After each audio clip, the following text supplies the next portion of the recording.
نبی پاک علیہ السلام کو بظاہر سہارا دے کے لایا گیا۔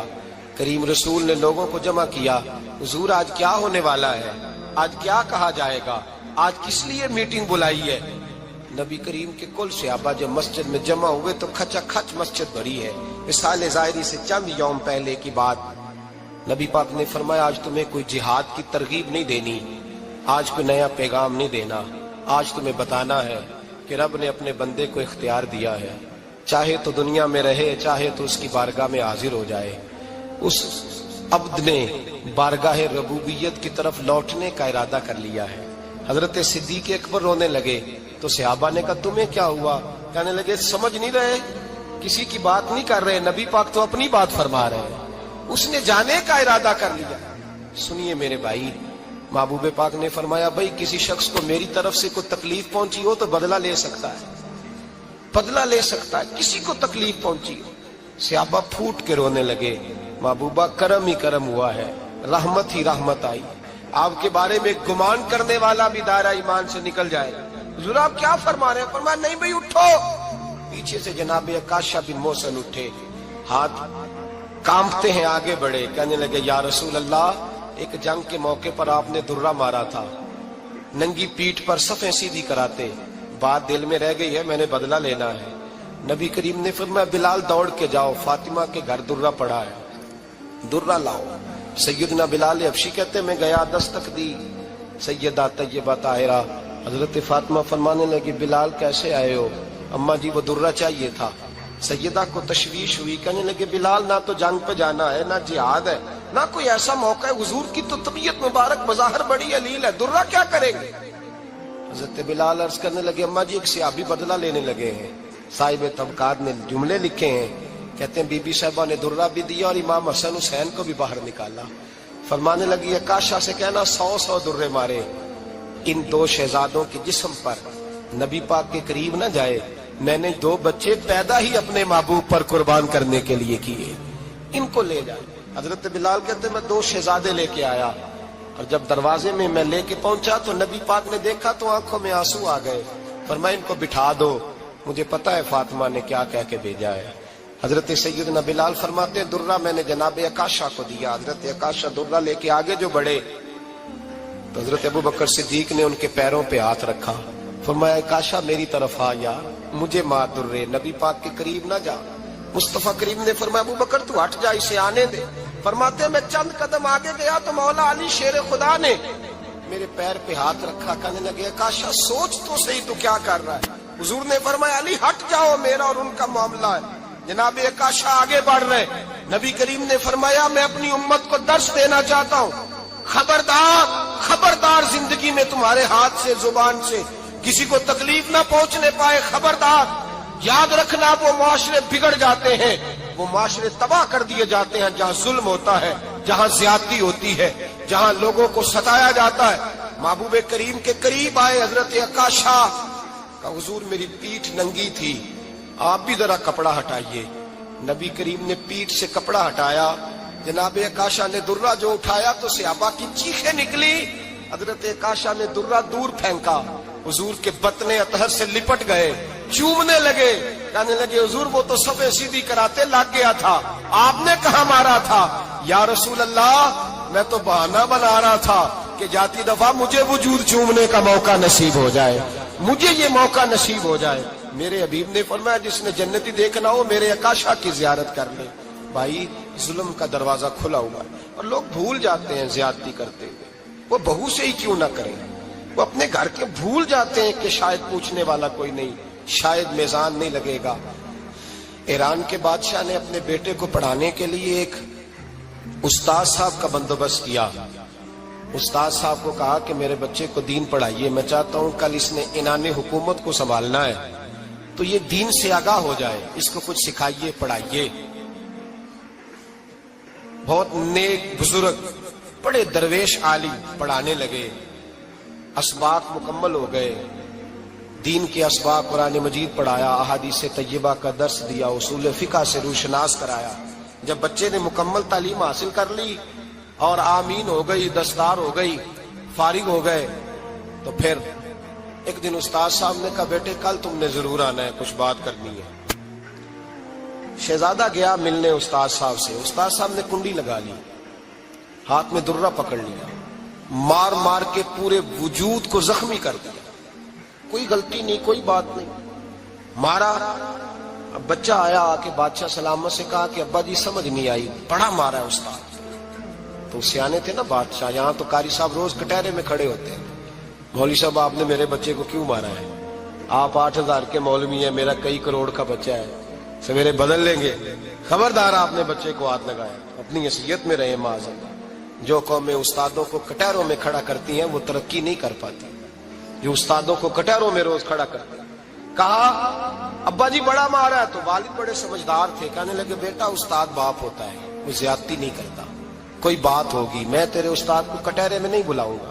اماں سے بات کی، اماں کہنے لگی بیٹا میں تیرے باپ سے کیسے بات کروں، ڈرا تھا۔ وقت گزر گیا، 22 سال بیت گئے، 22 سال گزر گئے، بادشاہ کا انتقال ہوا، شہزادہ تخت پہ بیٹھا، پہلا حکم یہ دیا کہ میرے استاد کو بلاؤ، پہلا حکم۔ استاد جی بوڑھے ہو گئے تھے، چھڑی کے اوپر ٹیک لگا کے آئے اور بھویں سفید ہو کے جھک گئی تھیں، یوں آنکھ کھول کے بڑی مشکل سے دیکھا، کہنے لگے شہزادے حکم ہو۔ کب میں شہزادہ نہیں، اب میں بادشاہ بن گیا ہوں۔ استاد جی 22 سال بیت گئے، آپ نے مارا تھا، پر وہ درد چونکہ زیادتی کی تھی، میرا قصور کوئی نہیں تھا، تو نہ میری روح سے درد گیا ہے نہ میرے جسم سے گیا ہے، میں بے اختیار تھا، پوچھ نہیں سکتا تھا، آج با اختیار ہوا ہوں۔ سب سے پہلے پہلا حکم آپ کو دیا، بلایا ہے، بتائے کیوں مارا تھا، کیوں مجھے مارا تھا، میری زیادتی بتائے۔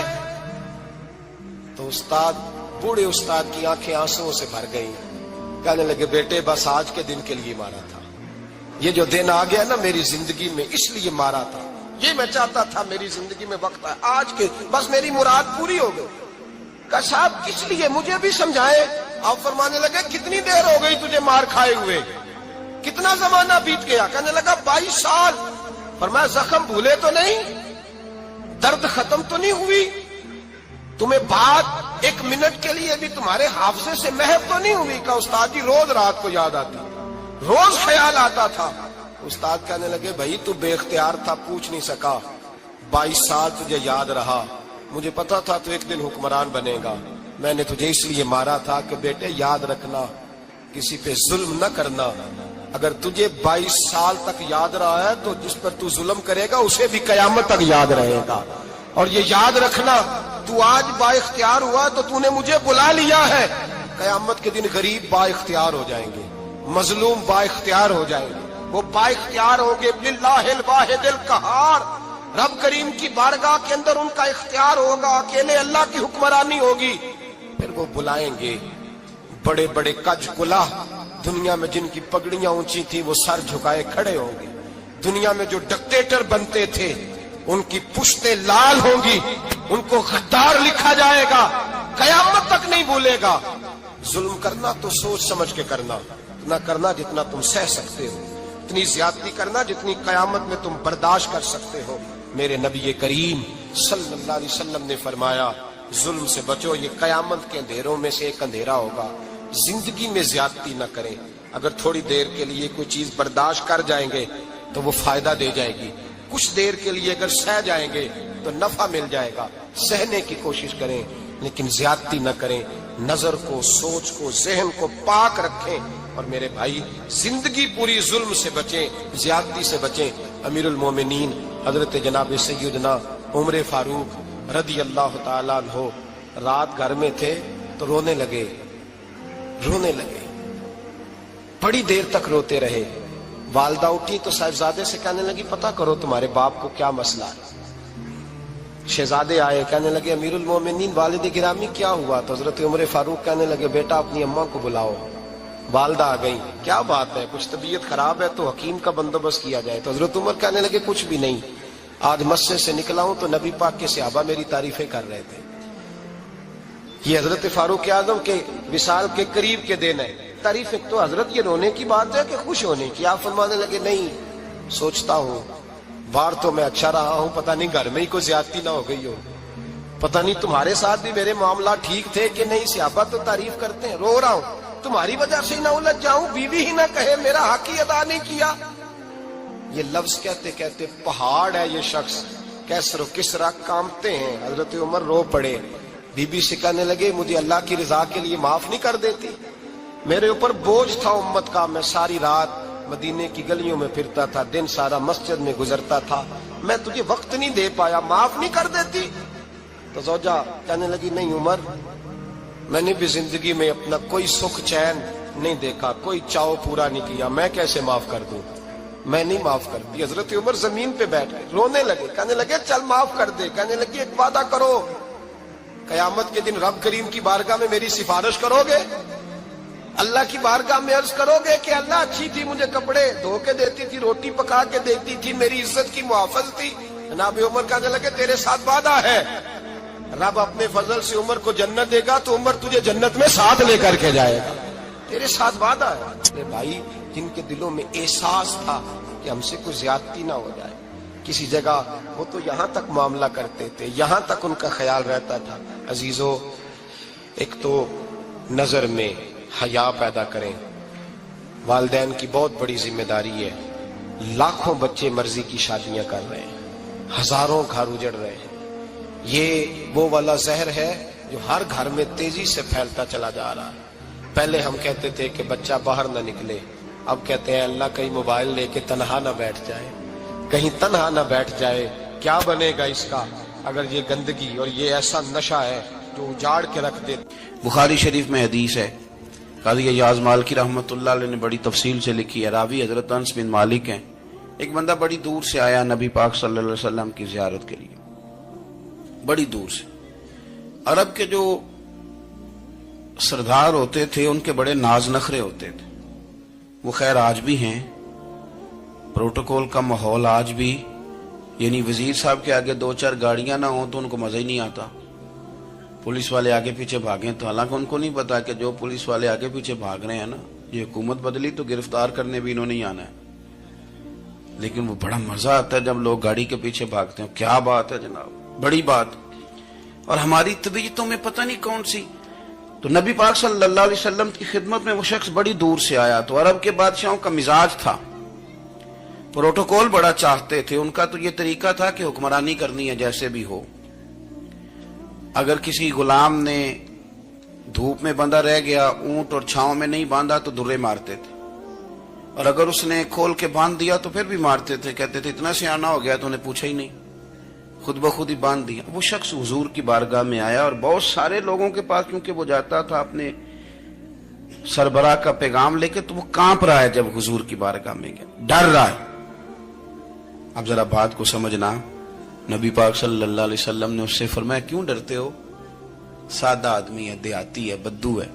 اللہ کے رسول نے تھپ کی دی، کیوں ڈرتے ہو؟ تو کہتے حضور مجھے آداب نہیں آتے اور مجھے ڈر آتا ہے، کوئی بات اگر ایسی ہو گئی آپ مدینے کی حکومت کے سربراہ ہیں تو کہیں آپ ناراض نہ ہو جائیں۔ حضرت انس بن مالک فرماتے ہیں بات کہاں کی تھی پہنچ کہاں گئی، جب اس نے یہ کہا نا کہ آپ تو حکومت کے سربراہ ہیں، کہیں کوئی غلطی نہ مجھ سے ہو جائے، تو نبی پاک کی آنکھوں میں آنسو آ گئے، حضور رونے لگے، اور نبی پاک صلی اللہ علیہ وسلم فرمانے لگے نہ بھائی تو کسی حکومت کے سربراہ کے پاس نہیں آیا، نہ تو اس بیٹے کے پاس آیا ہے جس کی ماں گوشت کے خشک ٹکڑے کھا کے بھی گزارا کر لیتی۔ میں تو ایک غریب ماں کا بیٹا ہوں،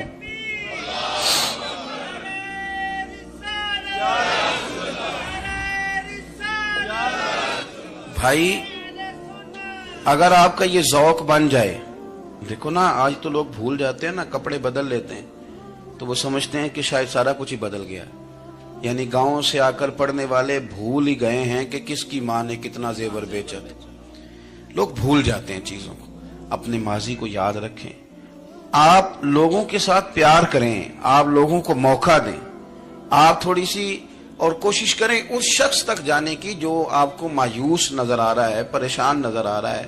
یہ ہمیں میلاد والے محبوب صلی اللہ علیہ وسلم نے درس دی۔ ایک اور پہلو، حضور سید عالم صلی اللہ علیہ وسلم نے، ہمارے ہاں نا ابھی بھی برادری کی تقسیم ہے، ابھی بھی، اور کچھ میں نے ایسے کمزور لوگ بھی دیکھے، یہ اس طرح کی حرکتیں ہارے ہوئے لوگ کرتے ہیں، ہارے ہوئے لوگ جو اپنے آپ کو سمجھتے ہیں کہ میں کوئی بڑا آدمی ہوں۔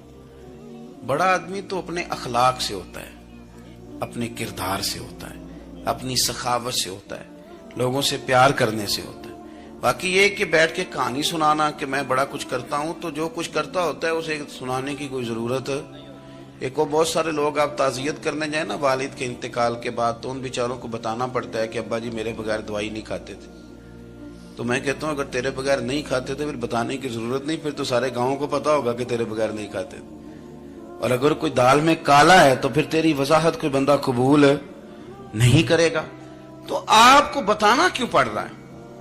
اور آپ بار بار اس بات کا ذکر کیوں کر رہے ہیں کہ ہم بہت بڑے قبیلے کے ہیں؟ صاحب اگر آپ بڑے قبیلے کے ہیں تو پتا ہوگا سارے علاقے کو آپ کتنا لوگوں کا خیال کرتے ہیں، آپ کس قدر محبت کرتے ہیں، آپ کا انداز کریمانہ کس طرح کا، پھر آپ کو بتانے کی کوئی ضرورت نہیں ہوتی، پھر خود بخود خبر ہوتی ہے۔